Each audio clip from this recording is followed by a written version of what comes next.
Hello GDocErs, Cap to Shields Moon here, and today we're going to talk about promoting your game without sacrificing a whole bunch of money or your sanity. For the next 15 to 20 minutes, I'm going to cover some really cool tips and tricks that will help you jumpstart your online marketing or help you evolve what you have been building already. So, is this how you feel when you think about marketing? On top of all the other things that you have to do when you're making a game, marketing can definitely slip through the cracks. So if this is how you feel, don't worry. I got you, fam. I'm just zipping all over the place. It's so much fun. Anyway, call me Kat. I have about a decade of experience in marketing and communications. And though I started in traditional corporations, nonprofits, and businesses, I pivoted to gaming a couple years ago and I've never looked back. And it's taken me into a whole bunch of fun different places. So I had a stint as a video games journalist where I was actually responsible for selecting the indie games that we would cover or give promo for.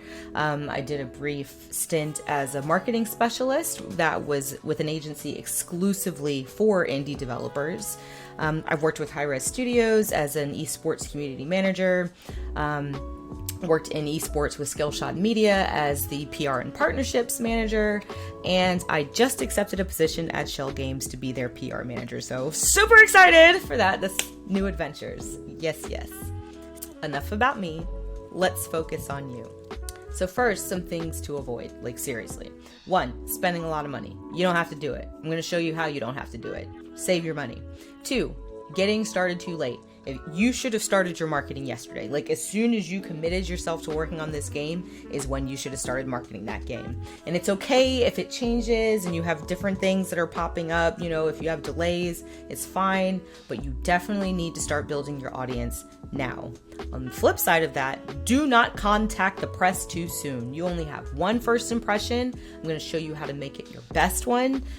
Don't mess this up for yourself by approaching press for coverage before you're actually ready for it.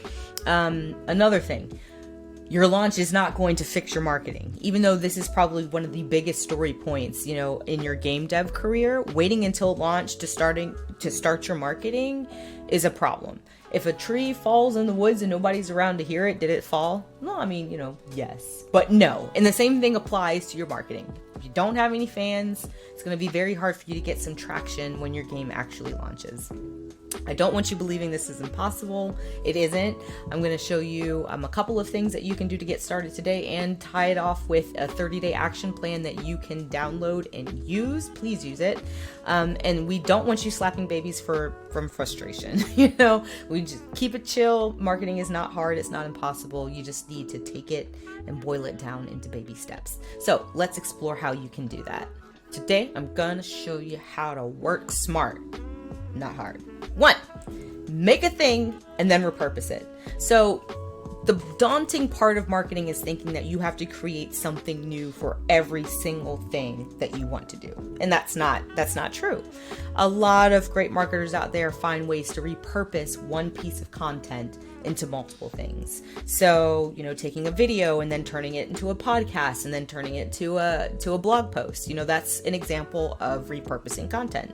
So let's boil this down to something that could apply to you as a game developer. Say you have a piece of game art that you're super stoked about. You worked hard on it. You had to figure out what kind of brushes to use, how to do shading, whatever. If there's something about that piece of art that you love, you want to share, and you learn from, I'm going to show you how you can repurpose that. You can share the art itself. If there's something that you learned in the process of making it, take that and share it as a piece of advice on Reddit or Twitter or on a Facebook group. That's a great way to build fans and engage with other developers by, sharing tips and best practices. It also helps you establish yourself as a subject matter expert, which is definitely a long game, but it's worth exploring. So after you share that tip on social, you can expand it into a devlog or a blog post. Go into detail about your process, how you did this, show your concept sketches, step by step, really dive deep into the process of you making this piece of art, this background, this character, this weapon, whatever it is, and then you can even take that and shop it around as a thought leadership advice post, so there's a ton of places where people who are aspiring to do what you do are looking for guidance and inspiration. So this is forums, Reddit is a great place for this. There's a whole bunch of Facebook groups about this. There's dedicated websites that promote indie devs. So seek those out and see if they're accepting articles or contributions about the indie game process. And it doesn't just have to be art. It can be anything. It can be coding, it can be concepting, it can be storytelling. Draw from what you're learning as you're going through things and find ways to shape it and use it in other places. On the opposite side, you can reverse engineer it and take something big that you already have, like a devlog, and boil it down into different things. So, take a sentence that's really impactful from your devlog, put some art next to it, make it a series of social media posts. It goes both ways. You can build up or you can scale down. Another way to repurpose content is to curate it. So curating content is essentially taking somebody else's tweet, article, game art, whatever, attributing them, of course, and just sharing it on your networks. So if you see a fellow game dev out there and they're doing some cool stuff and you like it, go ahead and share it. It's a great way to engage with a larger community and tap into their audience as well. So this one's a little touchy, but share your screw-ups because they're interesting. So in-game glitches are hilarious to me. Like that whole Mace Windu spazzing out glitch, it cracks me up every time. So you can share your imperfections as a story point as well. If something goes wrong, you can share the entertainment value of it because it's really funny or weird or like what the heck just happened. Or you can share it as a piece of advice or a life lesson, something that you've learned. You can even expand it and do a caption contest if it's particularly silly or interesting.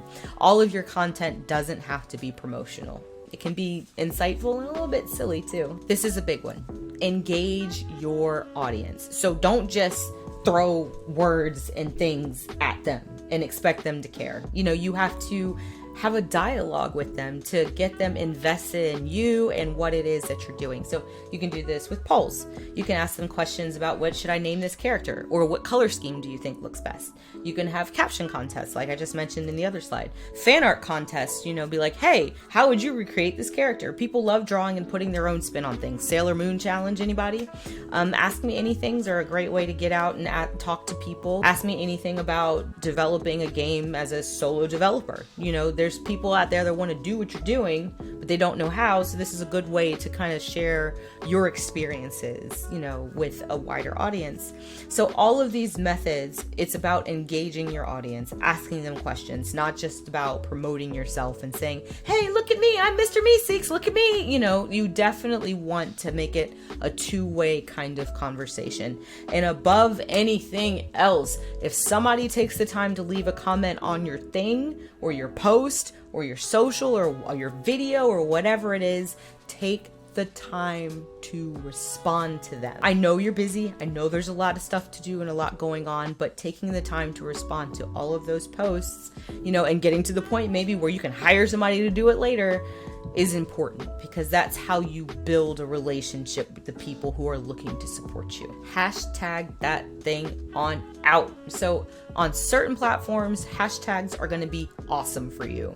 I've included a couple of the big ones for indie game developers below. Definitely there's some more, but these are the main ones. So it's simple, it's effective, really effective on Instagram and Twitter. Do not use these on Facebook or LinkedIn. I wouldn't advise you to go to LinkedIn right now, but Twitter and Instagram are definitely two platforms where hashtags are great. With Twitter, you want to limit it to 2 to 3, no more than that. Instagram, you could put a whole bunch of them, but make sure you put them at the bottom of your post for aesthetic standpoints, or you can add them to the first comment on your post if you don't want to clog up your post with a whole bunch of hashtags. So Wednesday Wisdoms, just like it sounds, offering a piece of wisdom. Feedback Friday, you throw up a video, a piece of game art, a story, like whatever it is you want feedback on for your game, and a whole bunch of other people are doing it too. Screenshots Saturday is a video or a GIF or a photo of what you're doing. And then indie game dev are pretty standard ways, indie game as well, to promote the fact that you're making an indie game. And holidays, it's not particularly a hashtag, but just keep an eye out for holidays. So holidays isn't a hashtag that you use per se, but like keep an eye on it. So, National Puppy Dog Day, whenever that is. If you're making a game about puppy dogs, probably a great thing to use for your hashtag alongside with your game, right? It's a way to kind of tap into a larger audience is what hashtags do. So make sure you use them when appropriate. This goes back to the whole money thing. So all of these things that I talked about, there are free resources that you can take advantage of so that you don't have to spend any money just yet. So when it comes to social media content, one of the biggest hurdles a lot of people, myself included, deal with is time. It is the most inefficient thing to do to sit down and write the post right before you schedule it. Don't do that to yourself. Take some time, like a weekend, to write and schedule all of your posts for the week, excluding time sensitive ones. Doing this or chunking your time to create your social media or blog content is a great way to stay ahead, and scheduling it out makes it so that you can set it and forget it, right? So Buffer is a great free resource for this. Right now they limit you to 3 connected accounts, but you really shouldn't have more than 3 social media accounts anyway. Don't spread yourself too thin. Definitely focus on the big ones where, gamers reside. So Twitter is an absolute must in my opinion. I'm sure there's somebody that disagrees, but Twitter's a great one. Instagram is a wonderful secondary, especially if game art is a huge part of what you're focused on. But don't forget about Reddit too. Reddit, you can create a subreddit for your game and kind of build your own community there. If you're looking for some great deals, lifelong deals on marketing software, check out AppSumo. That's where I go for a lot of my software. You pay once and you don't pay anything else. So no monthly subscription fees, none of that. And they're swapping out different things each time, so go check them out when you have time. Trello is great for planning out your social media posts, so being able to write the posts in the cards and then kind of arrange them by date, is a great way to stay organized, or a Google Doc spreadsheet. So I'm including a spreadsheet template at the end of this talk. There will be a link, so that you can access some of those resources. Here's the big one.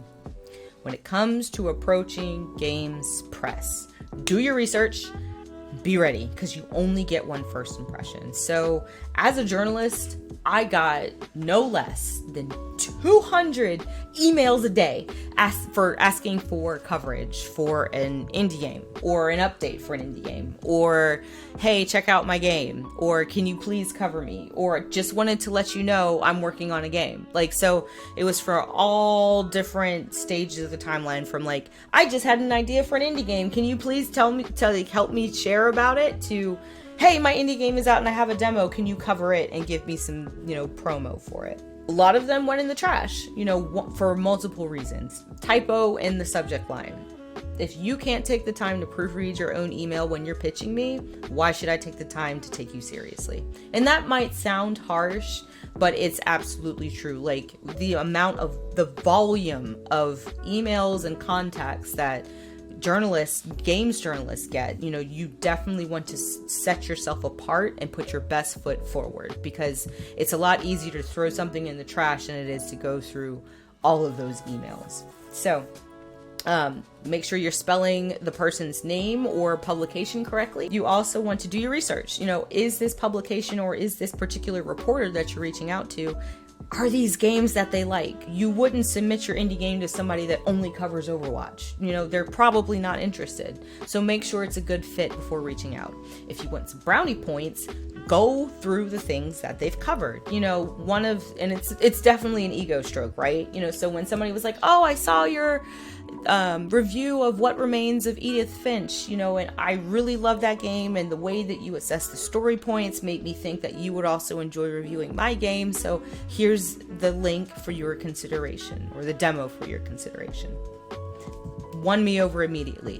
One, knew what kind of games I liked, what kind of games I covered, and they were able to point to a reason why I would probably find some value in reviewing their game as well. So you definitely want to do your research and make sure that you're approaching the right reporter or publication for your game.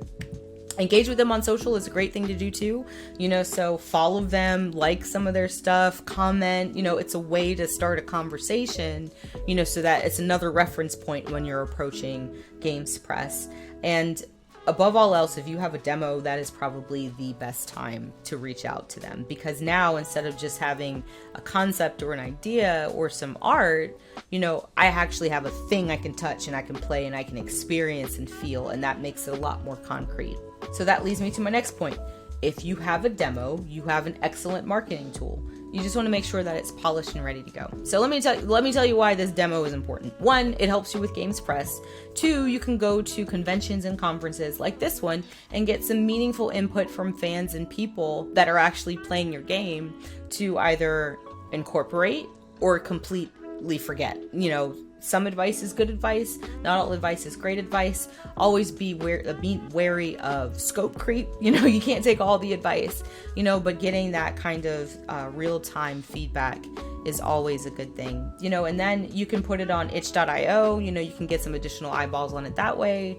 Put a demo up on Steam. It's a good way to start collecting meaningful engagement and feedback with the game that you are making, so definitely use that to your advantage as a marketing tool. If you're not in a place for a demo, try and put together a solid trailer. You don't want it to be any longer than a minute and 30 seconds. A minute and 30 seconds is kind of too long unless you have a lot of content that you're packing in. Try and keep it around a minute, but it's another way for people to get a feel for your game. And this leads us to the fun part. So I put together a 30-day action plan for you guys. It'll literally give you 30 ideas or 30 days worth of content, that you can take and then plug in information from your game. So at least for a month, you have a little bit of a head start. Some of the tools is that's included in this action plan is the 30-day calendar, but also things that you should consider in the week leading up to the first 30 days and how to evaluate the success of what you've been doing after that 30 days to then continue building in the right areas. And there's a social media kind of template. So where I use it to plan out my posts. It's a Google spreadsheet, but it's a great way to just bang out some copy. And then you can kind of refine and shape it from there. But it's immensely helpful in those planning sessions that you should have every weekend to plan your content for the next week.